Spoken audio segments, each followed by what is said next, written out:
Yeah, way to go, Rio!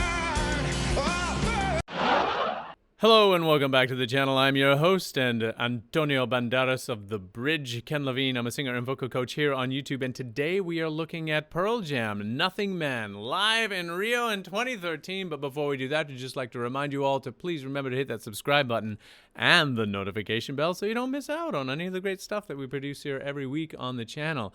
Now, this comes as a suggestion from Big Keef. Please react to Nothingman by Pearl Jam. A man of few words, Mr. Big Keef or Mrs. Big Keef. I don't know.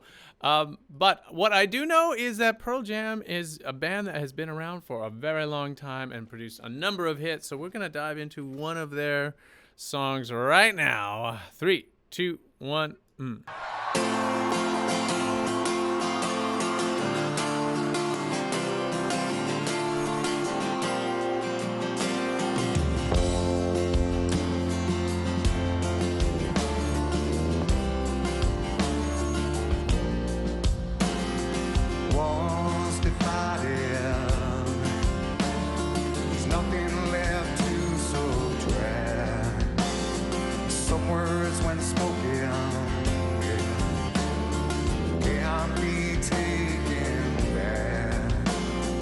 Walks on his own, with thoughts he can't help thinking. Pictures above, but in the past he's slow and sinking.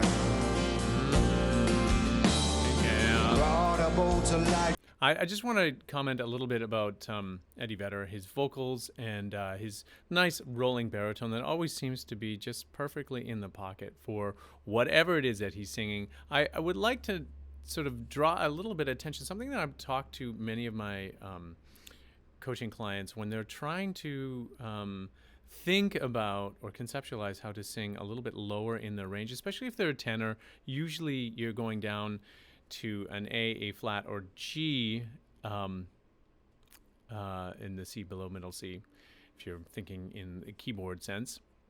And that those particular notes, it can be really scraping the bottom for a lot of tenors.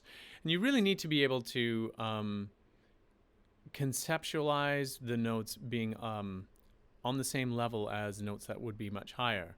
And so it usually means there's a physiological response, like you don't want to try and reach down for them to try and artificially deepen your voice to get those notes. You invite tension, and that's the opposite of what you want to try and do. So I usually coach my clients to say, think of the notes, if you want to go down low, think high.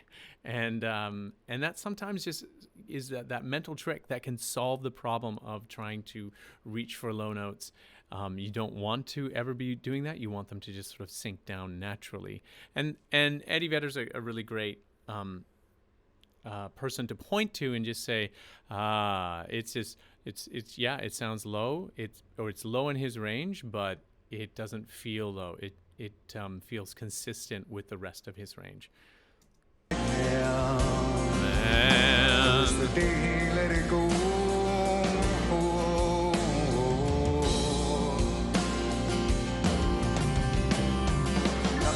What kind of bass is that? He's got some black strings on there. That's one of those upright travel basses that has, you see those ukuleles at music stores that have those weird sort of rubber strings on them? They actually sound very electric bassy, surprisingly enough, and they're like little ukulele basses, size basses. Great for traveling if you're a touring band. I don't think Pearl Jam has any difficulties with their carry-on luggage, so it's a much easier bass to play, though. I guess tuning is often an issue with upright basses. I know, because I try and play an upright bass. I'm learning as I go, and I'm terrible or at least I have yet to learn how to efficiently play consistently in tune. That's my growth mindset moment for the day. Okay. Crikey on a cracker. Oh boy, it's early in the morning here.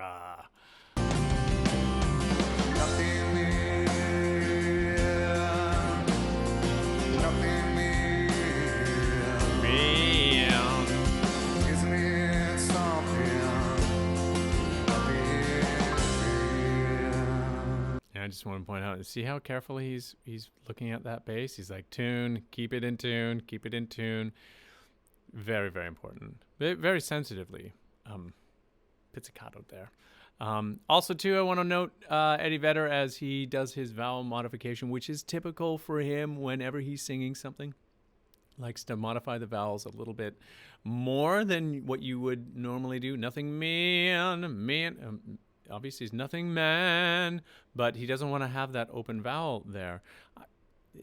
Often we might think that these are, what do you call it, insignificant changes to the line, but they do have significance. And if you've been in a band and you do plan these things, maybe not 100% meticulously, like a classical violinist would plan out each and every line and practice it to the nth degree, but you do anticipate that with intention. This is the line, this is how it goes, this is how I want it to sound, this is how I want to shape it. And creating vowel modifications is part of that.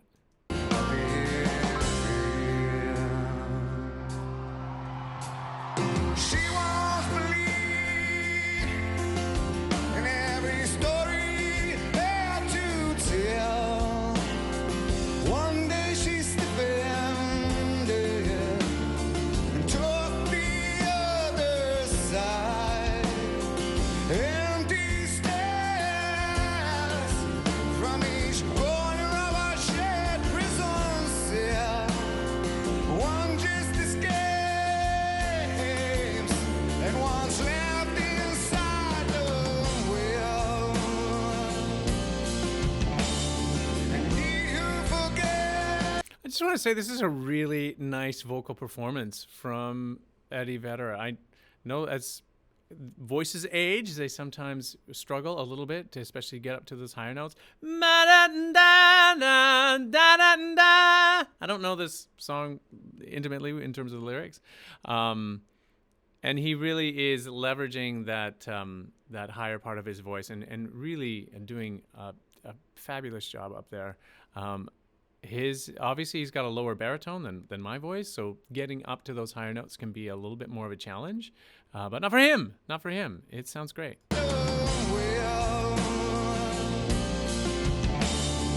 he who forgets will be destined to remember. No,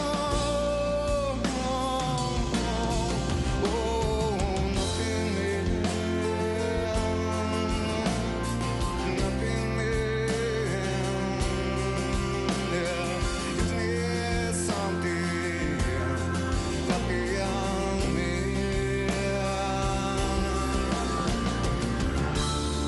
Oh, she don't want him. Oh, she won't see him. No, after he's gone nowhere into the sun. Yeah. Yeah. Way to go, Rio.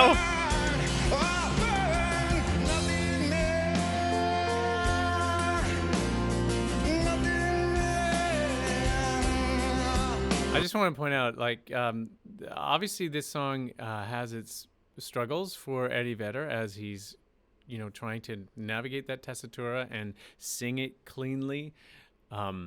I think he's doing a marvelous job. I know that on stage all sorts of things can happen. You're traveling to the show. The sound check might have been terrible.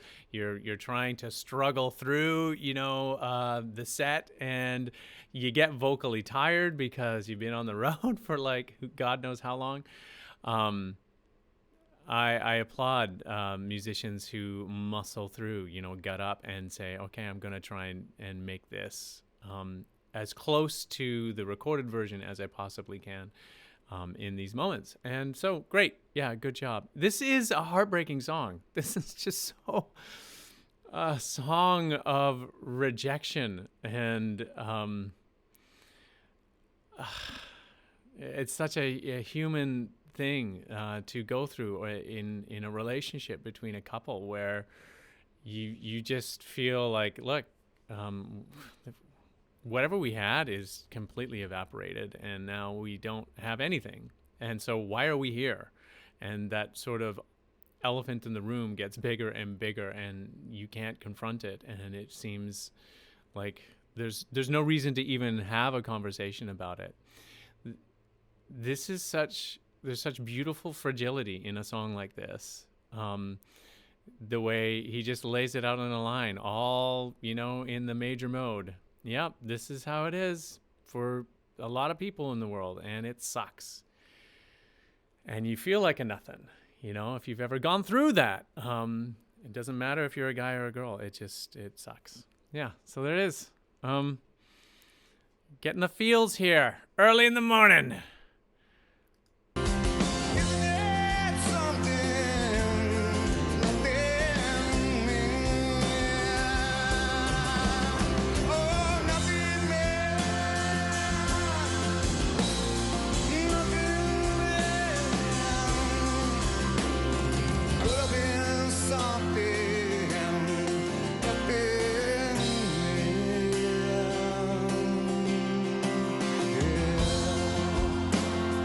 I don't know if this is normal for Eddie Vedder, Mr. Vedder, to cup and grasp the microphone like this. It seems like that's a familiar position for him in live settings. Really sort of grasping that, and I noticed from my own experience when I'm doing that, you can sort of leverage the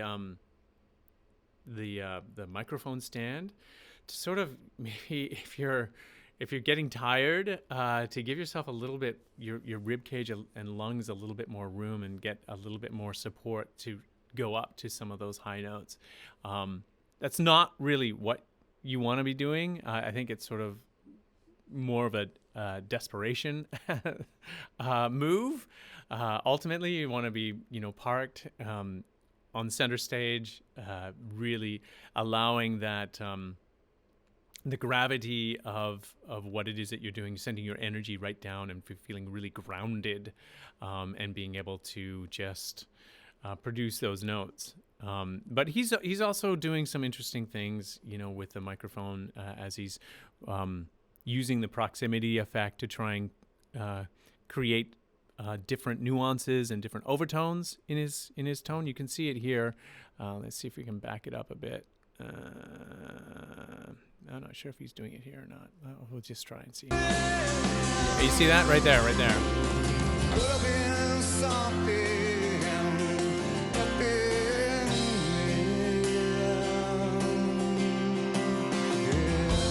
Yeah, getting a little pitchy towards the end of that.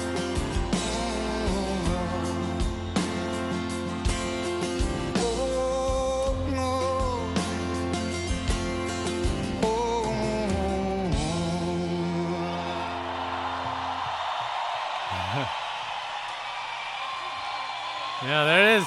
Okay. Yeah, good job. That was a great suggestion. Thank you for that. Lots, obviously, in that song, Nothingman. Not just the vocals there. It's one of those sort of beautiful acoustic melodies that's filled with so much rich sadness. But potential for the rest of us to learn something about how to navigate those thorny moments in our life, and say, hey, wait a second, maybe I can turn this ship around. And hey, maybe you are a vocalist, and you might be in a thorny situation where you're not entirely sure how to turn your ship around. I would strongly suggest that you reach out to a competent vocal coach. There might be one living around you. That's the best way to learn, one-on-one. However, it's not always possible. You can certainly reach out to one of us vocal coaches living out here in YouTube land. Don't have to work with me, but if you'd like to, you can reach out to me. I'll be sure to leave those links in the description to my Ken Levine Vocal Coach KenLevineVocalCoach.com. You can get a hold of me there as well. Please leave your comments down below. I'd love to learn more about what your thoughts are on songs like Nothingman from Pearl Jam, and maybe you have a suggestion for something that we can look at on the channel. That would be awesome. Really appreciate reading your comments. Don't always have an opportunity to respond to them, but I do learn something from each and every one of you. And as always, please remember to hit the subscribe button, notification bell. If you found something of value in this video, please consider joining this wonderful community and become a part of Ken Levine. Ken Levine, I don't know. Team Levine. Become a part of Team Levine. That would be great. And as always, if you've made it to the end of this video, thank you so much for watching. We will see you next time.